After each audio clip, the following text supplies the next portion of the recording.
D, wait for it, delightful. Check out the name tag. You're in my world now, Grandma. What's up, nerds? So, as you are joining us again, this is I am being joined by my twin brother Marlon. Marlon, go ahead and say hi. What's up, nerds?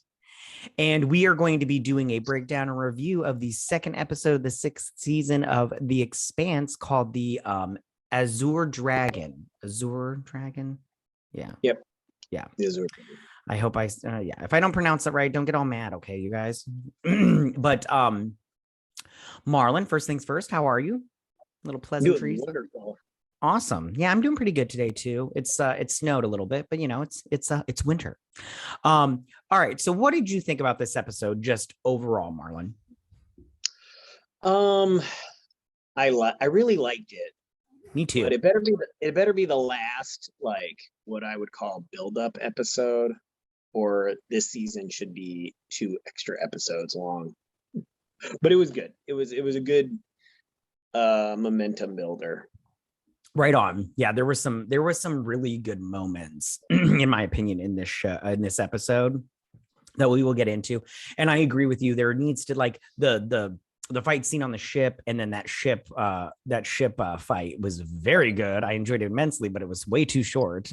Like, I'm all like I was thinking about all the previous episodes, and oh, there's been so many good ship battles, and this one was more like a ship chase, which was fine and everything. But then when it came to bang bang, I was hoping for just a tiny bit more, but it was still good. Yeah, the ship battle, I wouldn't even call it a battle. It was a chase. Yeah, it's like a car chase, but in space. In space. Okay, well, why don't you and I go ahead and break this sucker down? But before I get started on this breakdown, you guys, I just want to say that if you like what I do here and you enjoy independent content here on YouTube, please consider subscribing to my channel. YouTube is always changing up their algorithm, and small channels like mine, they always get pushed to the back of the line. So I please ask that you like, share, and subscribe, and I thank you in advance. All right, why don't we now start on this episode? And Marlon, you go ahead and chime in whenever you're ready. But it starts off on the planet Lalonia. I don't know how to say these names. Laconia. And it starts off with that little girl from where we started off last episode, and she's carrying that sunbird. And she's carrying it back to her house, and she brings it in, and she's all like, I gave it a piece of my protein bar, and now it's dead, or it's dying. And her mom's all like, we have to grow our own food because we can't eat the food here because our biology is different, and we can't give the species here our food. And she's all like, can we save it? And they're like, no, it's dead and everything. And then her little brother is there, checking stuff out, and the parents start talking, and they're like, he's like, I'll help you tomorrow. And she's like, no, I can do it myself and everything. And they're like, we have to go to a meeting. The soldiers have called a meeting. And the parents are kind of fighting. He's like, at least they're keeping us informed. And she says it has nothing to do with what they're building in the space. And what and I have not read the books. What are they building something specific? I thought they just had that ship that was the proto-molecule aliens ship. But are they building something? Do you know? It's essentially, spoilers, it's they're building like a fleet. It's some kind of platform. I can't remember exactly what's because later on, for those of you who haven't read the book, after the 6th book, there's a 30-year time jump to the 7th book. And Laconia has locked themselves from the universe, and they've pretty much isolated themselves. And when they do arrive back in the Sol system, they have like these advanced proto-molecule ships. Interesting. So the parents, they go off to their meeting, And I love how in this episode when she goes to open the drawer, that drawer with all the little drones in it, it says, Kara, these are not toys, hands off. I was like, oh, she's done this before. I was like, naughty girl. And so she leaves her brother behind and she grabs the dead body of the bird, which is in a Tupperware container. I just want to point that out, and takes it back to her babies because they can't help, because her dad's like, we can't help the babies get back to their nest. So she pops that drone out and she's picking up the babies and putting them back in the nest and everything. But the drone breaks, which I'm all like, what kind of nonsense is this? It just breaks. I'm like, some faulty equipment. So then she's upset, and then that dog creature shows up. Now I'm telling you right now, Marlon, same thing with last episode. I thought this dog creature was going to eat her. I was like, oh, she is so dead. Yeah, I'm still waiting for it to eat her. Yeah, because and I love how it just like it like put its head on its elbows and everything on the ground and everything, just like, hey, what are you doing? What are you doing? And it had the little hairs on the top of its head. I was like, oh, it's ready to pounce. It's gonna pounce and everything. I was waiting for it. But she goes to dig a hole and it eats the sunbird and it also had, like, when she's bending down and all you see behind her are its little thingies. I was like, yeah, I was like, it's going down for real, but it didn't. It took the bird and it ran away. And she's like, no. And then that's where that ends. Yeah. I don't know what's going on with this scene. But if something doesn't happen, like, stop wasting my first 5 to 10 minutes with this. Okay. Or it's more like 5 minutes, but stop wasting my first 5 minutes with this. Cause I don't care about this little girl. I'm like, if she's not getting eaten right now, I'm like, this is all for naught. So then we go to the Rasante, and it is getting replenished. Rosanante. Sorry. Okay. You know what? I have had enough of your nonsense. Okay. So the Rosanante is getting replenished with fuel, goods, supplies, water, and everything. And they get an incoming that they are going to get an alliance member or whatever. I can't remember, a diplomat or something like that. They're getting a mission specialist, I think. There we go. Thank you. I didn't write it down, which I wish I would have. I didn't write that specific wording down, but and so he tells Peaches to hide. And then opens the door and it's Bobby. Yay, Bobby. But I mean, did you know it was going to be Bobby, or guess? Yeah, I knew it was going to be Bobby. Yeah, I guessed it was going to be Bobby too, because I'm all like, last episode. So then we go back onto Ceres. And I have to say, I like Ceres. I like that it's like a huge asteroid with like a space station inside of it. It's very cool. Yeah. And Philip is in jail. He's in jail because he shot Johan last episode because he was throwing a big fit. Yep. And so his dad comes. He's like, let him out. And she's like, I cannot do that. And he's a part of the Free Navy. You will release him into custody to me and all that stuff. And I'm all like, yeah. So she lets him go and everything. He gives him back his gun and he's all like, that's it. And he's like, Johan attacked a superior officer. You were just defending yourself.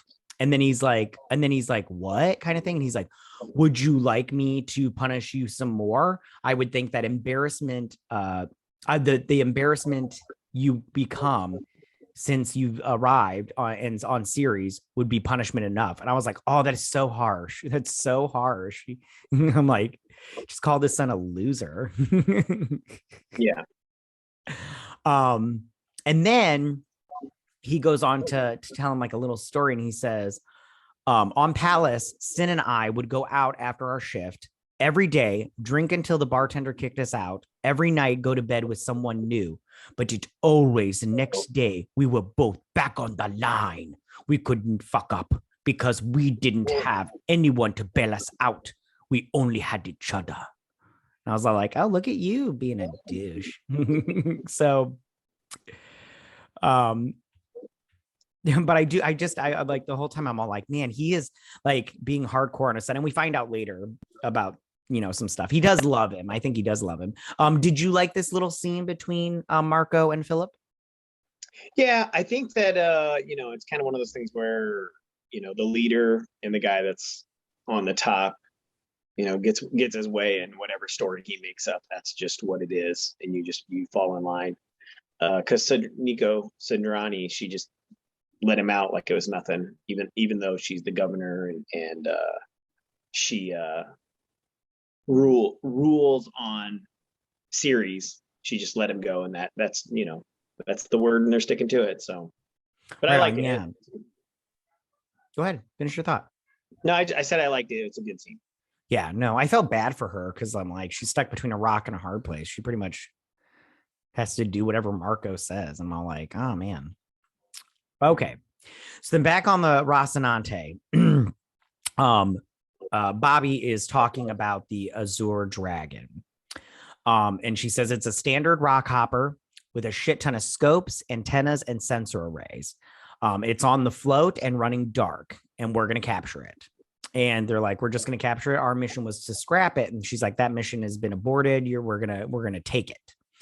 And he says, and I can't remember if it was Amos or Holden. One of them say, why don't they just send a strike team? And Holden, no, it was Amos. And then Holden was all like, they've sent strike teams before and they've failed. And then Bobby talks about how the optics look bad if a strike team goes and, oh no, Holden says this, if a strike team goes and they lose and they fail or whatnot. And Bobby's all like, it's about morale. We need to get everybody up. And then Naomi says something about like, oh, she talks about getting on the mission, and she's like, and then bang, bang, bang, I'll take them out. And she's like, yeah, you will. And she's like, these fanatics aren't going to give up, Naomi. It's not about that kind of thing. And I kind of get it, because these are Naomi's people.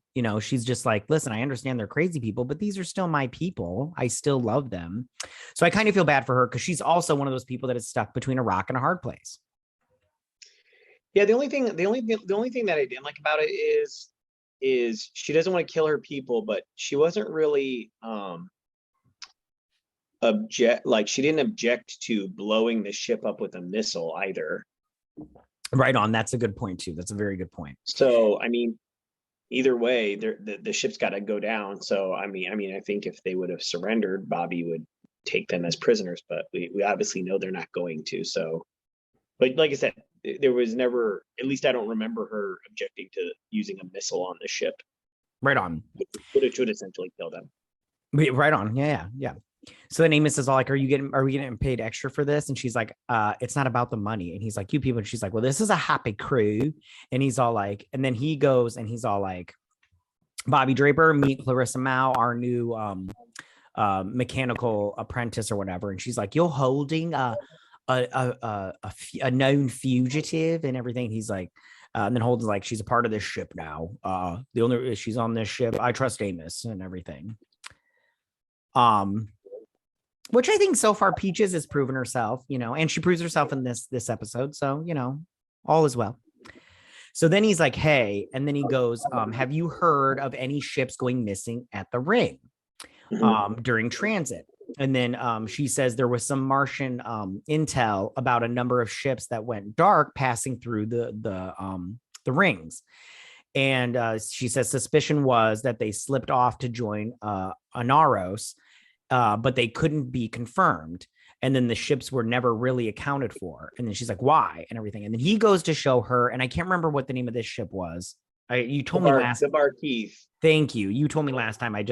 They said it and I didn't write it down and everything, but they showed how when it went through, it had the little redness, and she's like, that's not a normal transit and everything. So it'll be interesting. They're not going to do very much with the proto-molecule, are they, this season?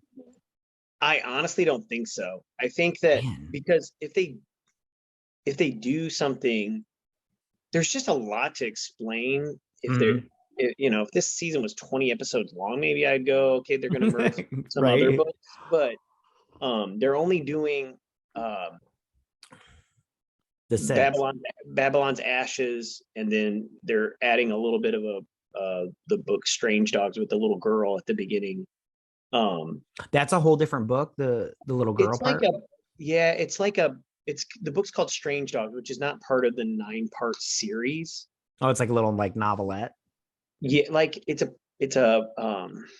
prologue or something like that. Like it's like a side book, because there's also one about for oh gosh, the butcher guy. I can't remember his name. Yeah, there's like a book for him too, I believe. Interesting. I'm gonna have to order these books as soon as this season is done. I'm just gonna have to hunker down and start reading them.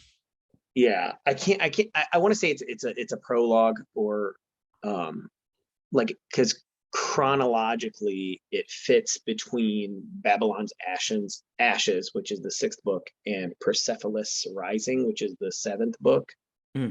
So yeah, that's the only thing.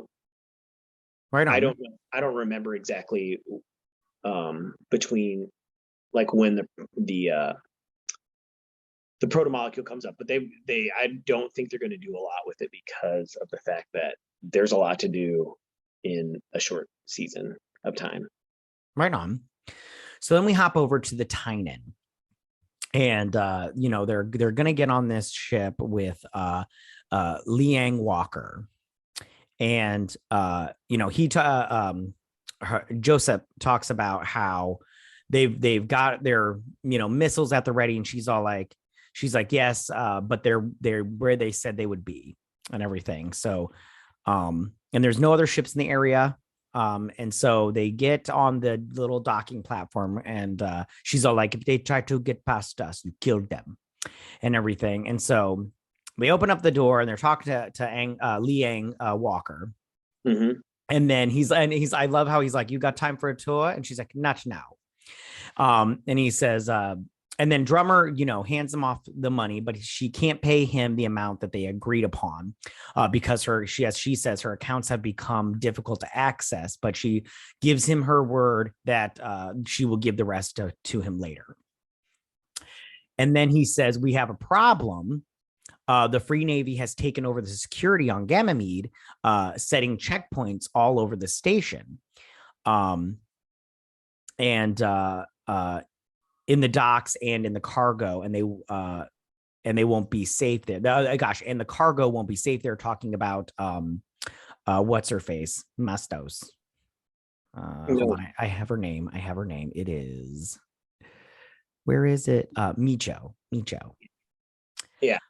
And I just want to say real quick, when he kept saying Golden Bow, but when I first heard it, I thought he said Gordon Bow, and I was like, who's Gordon Bow? And I was Googling it, and I was like, there's no Gordon Bow. I don't know what's going on here. There's too many characters. And so, and then later on, when I think it was Drummer, when she said Golden Bow, I was like, oh, she's saying Golden Bow. I was like, oh, I feel so foolish. But it was, I got a good chuckle at it. Anyways. So he's Golden Bow, and he says Marco doesn't like him because he intimidates him sexually, which I thought was pretty funny. And it was a good, I was gonna say, like, I wrote down, that was a good little joke. Yeah. And then he talks about how Marco has given the Golden Bow crappy jobs because some of them broke away from him because they didn't want to kiss his ass, and that they're moving supplies to supply depots all over the belt. And then that's when Drummer goes, I think it's time for that tour now, or something like that. And I did like this little back and forth between these two characters, and later on, I thought it was very, very good. And I like this Liang Walker character. He's got a good look to him and everything. Yeah. I think all the belters, like even though I don't like all their tattoos, they've all got pretty good looks to them. Mm-hmm. What did you think about this scene? I really liked it. Like I said before, I like so my favorite character is Naomi, but I really like Drummer in the show. Mm-hmm. They've kind of melded her character with two different characters from the books, or at least she does things that two different characters do. So, but I really like what they've done here with her. And I like this scene a lot. I thought because later on, in the books, she becomes the Pirate Queen. Oh, that's cool. So Pirate Queen, I love that. I don't know if they'll actually refer to her that in the show or not, just because they only have 4 more episodes, but Telltale Games is making a video game of Drummer. So shut up. That's cool. Yeah, you should. Everybody go see the trailer for it. I mean, it's nothing like I didn't. Hold on, let me write it down real quick, just so I can go, because I didn't know they were making a game. I wish I would have known. I would have done a trailer reaction to it. Maybe I'll still do it. Drummer video game. Okay, I'll check that out after this. Okay, all right, let's get on with this, because all right, so then we go back to Marco Naris, and he's doing, he's trying to figure out faster ways to get supplies and everything.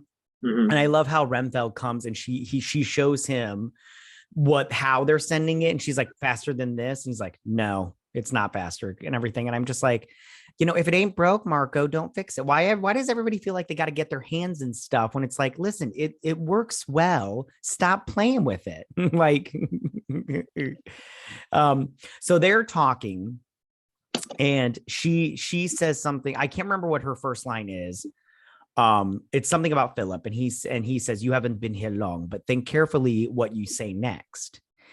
And she says, I think you should drop him in a recycling tank for a few hours to see if he can swim. And then, and he's like, you speak from experience. And she's like, I went through a phase and everything. And so she had to do it, which does not sound fun. I'll tell you that. I was like, I wouldn't be interested in that.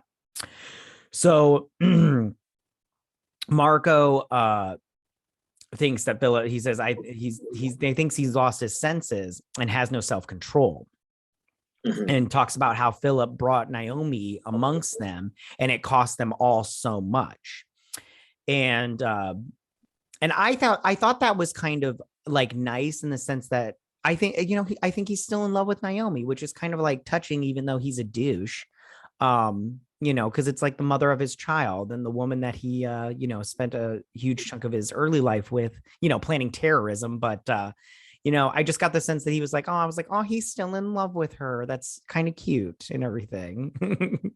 And then she asks him, what do you want for him? And he says, I want him to be better than this, because he's a part of me. And she's like, well, that's only natural. He's your son and everything. And then he says, I love him. And then, I liked what she said. She says that word means different things to different people. I'm sure my uncle loved me in his own way. You love Philip, but that could mean you pity him, or you envy him, or miss him. And then he says, I need him. I need him to be the man he should be. And then he says, are you planning? And then Remsfeld says, are you planning on staying mad at him until then? And she says, I only ask because I think you have more important things to worry about, like our war. And I was like, oh, she's like, I like Rumsfeld because she keeps him in check. But at the same time, I'm all like, Rumsfeld, you are a naughty girl and everything. And then last thing was he says, everyone else here is afraid of me. And she goes, so you're welcome. And I was like, that's good. I like that. What did you think about this scene? I think it's really good. I think it shows that she's very similar to Marco, her attitude about what's going on, but she doesn't have the love of a son holding her back from what the goal is. So where Marco has created this fame for himself, he also has a son that is a distraction. So she needs to keep him on task and not worry about Philip. And I wouldn't be surprised if you found out that the whole idea of, your friend attacked you and you were defending yourself was her idea to begin with. I mean, I don't think they'll go into that kind of detail, but if they said that was her idea, then I wouldn't have been one bit surprised, because she's got to keep him on task. And what better way to do that than make sure Philip doesn't get in trouble for that kind of stuff. So right on. And I did think it was good. Like, they showed Philip and he was like going through all of Johan's stuff, showing like video clips of them hanging out and stuff while this was going on. And he's obviously, a little wrecked by this, but he he gains his composure, I guess, later on. Okay. So then hopping back over to the Tynan, which I have to be honest with you. So Drummer's all talking about the Tynan, but I have to be honest. The Tynan, I think, is like one of the ugliest ships I've ever seen. I was like, this ship looks like a hodgepodge of mess and everything. I'm glad that it's serving you well, but it's ugly. It is not the most attractive vessel. Okay. So then so then she says, when the golden bow splintered, you stayed loyal to Marco. Why? And then he said, I suppose I got caught up in the moment. At least I can get back at the inners. And she's like, are you really content with a little skim, a little side work when the big fat prize sits there untouched?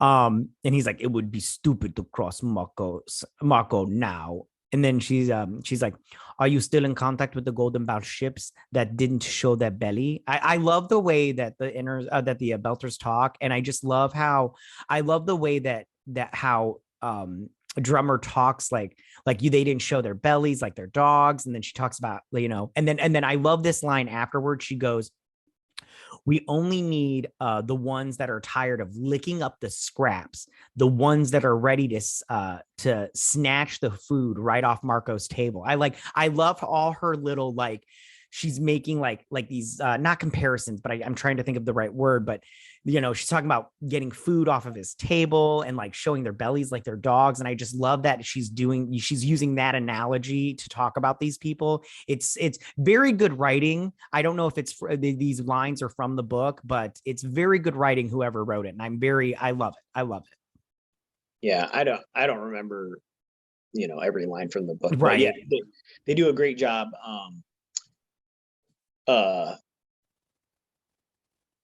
With the dialogue with these characters. Yeah, they do a great job. I love it so much. Do you now, again, I haven't read the books, but do they succeed in attacking these supply depots that Marcos has set across the belt?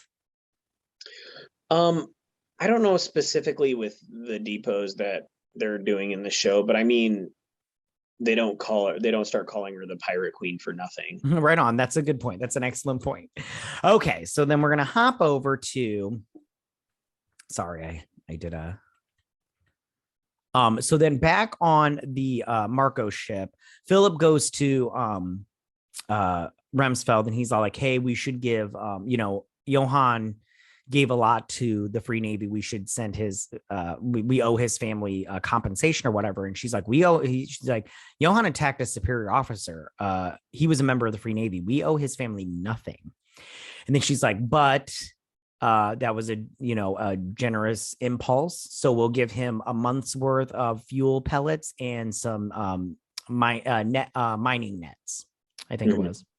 Yep. And so he's all like, cool. And then he sends the video. And I thought during this, it was very short, but you saw him harden real fucking quick. Cause he's all like, hey, he was a good friend and everything. And then by the end, he's all like, he was a member of the Free Navy. He served it well. And then I'm just like, oh man, he hardened up real fucking quick. Like he just flipped a switch. Mm-hmm. Which is kind of a bummer, but what are you going to do? I mean, I think it shows like one thing that, so people might think that the show, I think people forget just how much these guys have thought about in the books and in the show, because they write for the show, how much the human nature plays a part in this stuff. Like we're always at conflict with someone, humanity. And then like Philip, he's, like Bobby explained in last season, you can only cry so much for your dead rat before you're tired, you're just emotionally exhausted. And I think Philip is getting to the point where everything's bringing him down. His dad had a little chat with him, and he has to harden up, and he has to put all that stuff in a deep, dark place and deal with it later. And I think that's one of those moments where he sees like, this girl's insulting, Rosenfeld is insulting my friend. So I just need to start putting everything in a lockbox and deal with it later. Right on. Yeah. So then we hop over to the president's ship, and there's some, the admiral and her little dude. His name. Well, we got Admiral Siddiqui. I don't know if that's how you say his name. Please don't get mad at me. And Gareth. They're talking and everything, and they're talking about how she sent Bobby for the win. And so she but Monica Stewart overhears them. Not too much of a scene, but I just wanted to mention it. So then back on the Rocinante, they're getting ready for the big showdown and everything. And then we do see that little contraption that's going to shut down their hard drive, because that's what they're going to do. They're going to get in its I think it's their afterburn cone or whatever. I can't remember what it's called, and then they're going to she's going to get on there and shut down their drive, and they're going to take down the ship. And she says like there should be only 4 of them. And then back on the president's ship, Monica confronts Avasarala, and she's like, hey, I'm getting some chatter. What's going down? And she's all like, when we know something, we'll tell you. We'll tell the press. So then the Rocinante, they are ready for their mission, but the Azure dragon sees them, and they head off into space. They're like, fuck you, we're getting out of here. I thought this was very good. It was very short, but I liked it just because I'm all like, well, that's probably how it would be. Like it'd be, fast and simple as far as the space flying stuff. And then they get right on top of them, and Bobby jumps out. She lands on the ship, and she shuts down the thing. And then while she's there, Naomi goes to jump out to go help her like planned. And I really liked this a lot with the stuff with Naomi in this scene. And I'll get to it in just a second. But she has some PTSD about the last time she was on a ship jumping out of it. And she freezes. So then Peaches jumps out, Clarissa. And she goes to help Bobby. And then Naomi is in the bridge of the ship and everything, and she's leading not Monica. Why do I keep calling her Monica? Clarissa. I'm just gonna call her Peaches. That's her name now. So she's helping Peaches shut down the ship permanently. And then Holden's all like, "Oh no, it's not now, but I want to mention it now just so I don't forget it." I really liked him. Holden was all like, "Are you all right?" And she's like, "I'm fine." And he's like, "Are you really fine? Or are you just, I don't want to talk about it fine right now, fine?" And she's like, "The second one." And I was like, ooh, that's so good writing, because like, I kind of talked about it. It's so human and everything. You mentioned it before, but this show, okay, so a lot of shows, and I'm going to talk about Star Trek right now. Like Star Trek wants to deal with feelings and trauma way too much.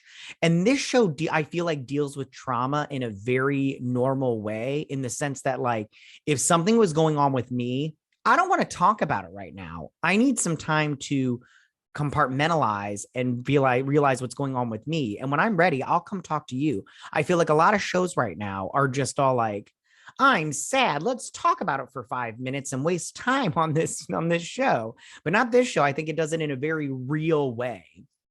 Yeah, and I think Holden's response after that is, okay, we'll talk about it later. Yeah. And because I think that, when she says the second one, he clearly and that's one thing I think is great, that they have established that relationship, that they don't need a whole lot of words to convey like, hey, the second one, I don't want to talk about it right now. And he's just like, okay, we'll talk about it later. Right. Like, so I think it just shows like how close they've become, not only just their relationship, but the whole crew's relationship. Like in last season, when, she tells, Naomi tells Amos, you want to be somewhere else. She's kind of like, saying, get the hell out of my face. And he's like, I'm going to get something to eat or something like that. And I think those little lines and those just short conversations do show just how close they are, not only as in a relationship, a romantic relationship, but also as a crew. I mean, it's kind of like, it really just shows the dynamic of a family. How many times have you and I been mad at each other, and we just go, are you mad? And you go, yep. And you go, okay. And then we just leave each other alone. because we know you need time to cool off. Yep. Nope. I totally get it. Yeah. So real quick, because this scene is not really something you can like, it's just visual, very visual. So they get attacked by the crew members, and she was right. It was 4 people. So these 2 attack her from the front, and she's taking it because she's got that Martian armor on, which is very cool. I like that Martian armor. The Goliath armor. What'd you say? It's called the Goliath armor. Oh, okay. Yeah, I didn't remember, but thank you. And then a guy comes up from behind her, and he's ready to shoot her with like a I don't know what it was because I didn't see it, but they said something about a missile or a rocket or something. It's like a rocket launcher, almost. Yeah, because they said it would have torn through her. But then Peaches, she snaps her tooth and goes all, cheetah style on him and attacks. And it blasts like right next to Bobby. And then she looks at her, and then she goes and grabs her. And when I saw the vomit in her thing, I was like, that's so gross. And she's like, I need to get her back to the ship and everything. I was like, yeah. I was like, she needs some milk and everything. Cause I was like, it's so gross. Vomit is gross. Okay. So then Holden and Amos, they go into the ship. They kill the pilot, and he was trying to destroy the drive, but he didn't do it because they got in there too fast. And then they turn on that's when he asks her if she's okay. And then they turn on the computers to see everything going on, and they see all of the rocks that they've got ready to throw at Earth. Mm-hmm. And then we hop over to the president and everything, and she's getting a lowdown on what's happening. She's seeing all the asteroids that they have, all that stuff. So it's a win. But she invites Monica to her quarters, and she's all like, she's talking about like, hey, they're telling us about how during wartime, how we're supposed to do our jobs kind of thing. I'm paraphrasing, by the way, because I didn't write down this specific thing, but I wrote down the other stuff. And they're talking, she's all like, so what bad thing happened? She's like, what makes you think it was bad? She's like, so something good happened and everything. She's like, when we have the information, I'll let you know. And she's all like, I want to commission a project from you. I want the Belters to see what they're doing to us, and I want them to see the people that they're hurting, that they've hurt. And then Monica's all like, oh, I don't do propaganda. And she's all like, she talks about how she has a following and style. And then she's like, I have credibility. And that the other press doesn't have, and that she wants to exploit them. She wants to exploit that. Mm-hmm. And then Avasarala, she talks to her and she says, I'm not asking you to lie for me. I'm asking you to tell the truth, not just the statistics. Sorry, I said that weird, but what they mean. The lives we've lost, the pain we've suffered, all the things regular news feeds skip. It might be the few margins. You can put a face on us and make it just a little harder for them to feel good about killing Earthers, or don't. And wonder with every new attack, hold on, I should do her voice, and wonder with every new attack if that was the one you could have stopped and you just chose not to. I'm sorry, she's got that very raspy voice. And then you sounded like a drug lord that smokes 3 packs a day. Ultra lights. Or the lady from Monsters Inc. and Mike Wazowski. And then I did like Monica's line right after she gave her little speech, when she's like, you give a really good guilt trip. And then she goes, I practice a lot when I'm alone. I was like, that's funny. That's funny. I was like, I like her sense of humor. I do. Yeah, they do a really good job writing her character as well. Yeah, for sure. So then back on the Rocinante, Peaches and Amos are in the, medical bay, and he was like, and she's telling me, she's like, listen, it was just, he's like, he was basically like, you could have died or whatnot. And she was like, it was just natural for me to turn on my superpowers and help out and everything. And he's like, no, it's good you did, because that would have, tore through her armor and she would have been dead now.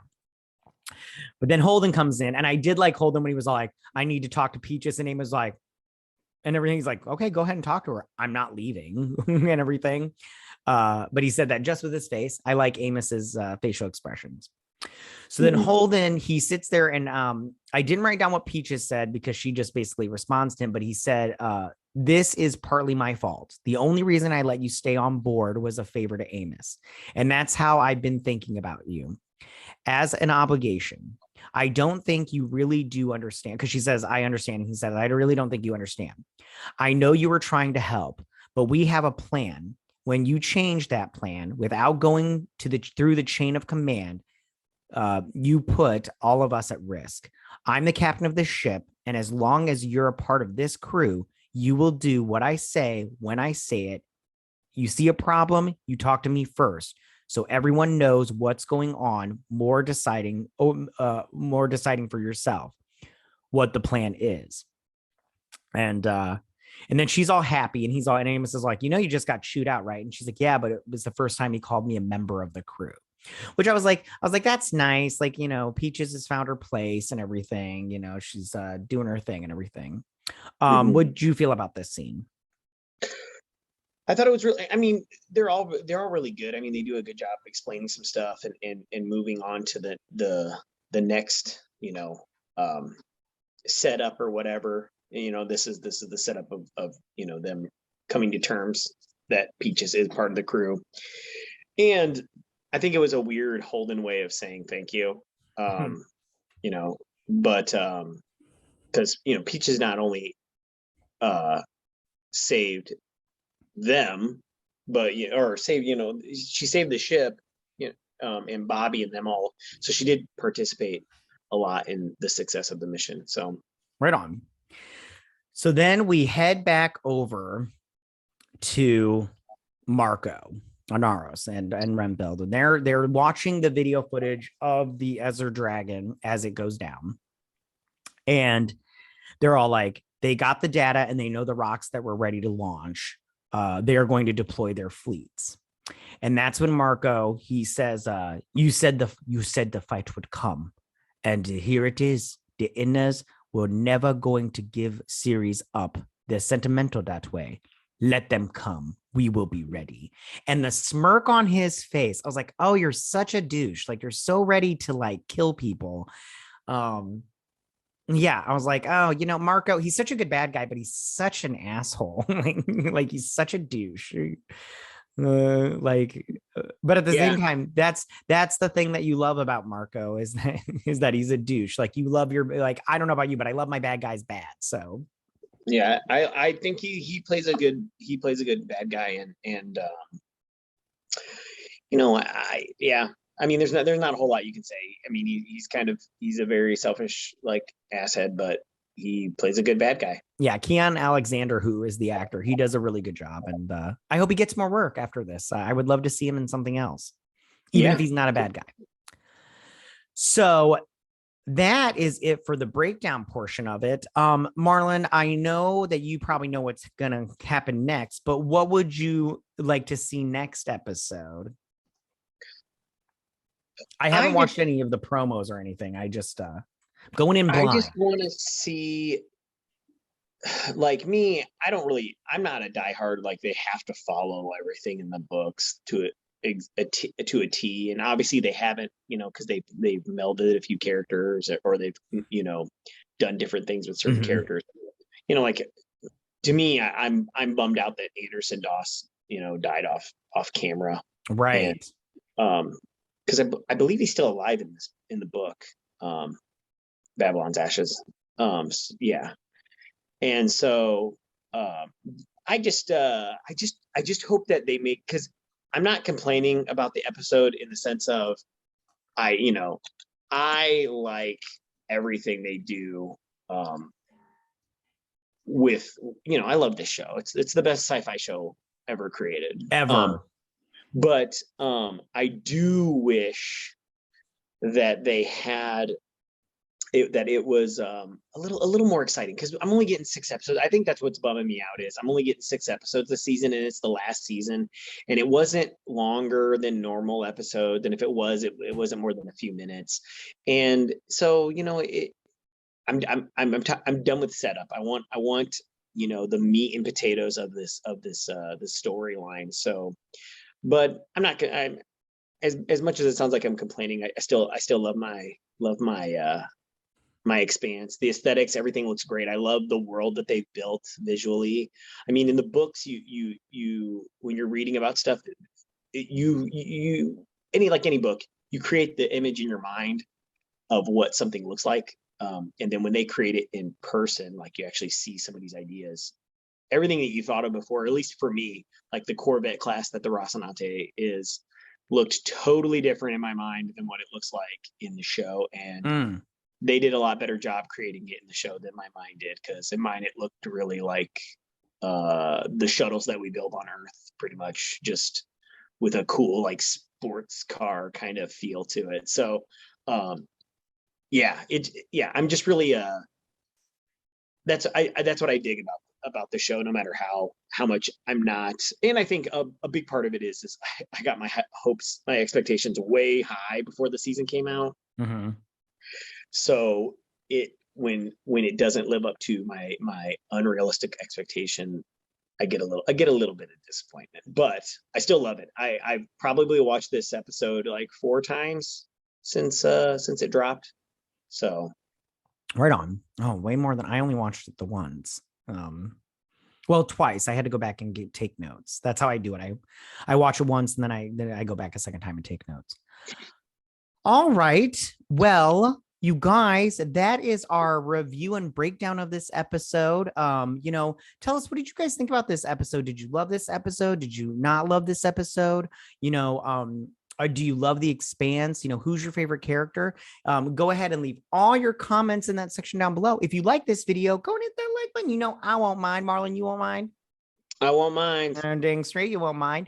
If you're new to my channel, please hit that subscribe button. I'd greatly appreciate it. And we will see you guys on the next Expanse breakdown and review. You guys have a good week. Bye.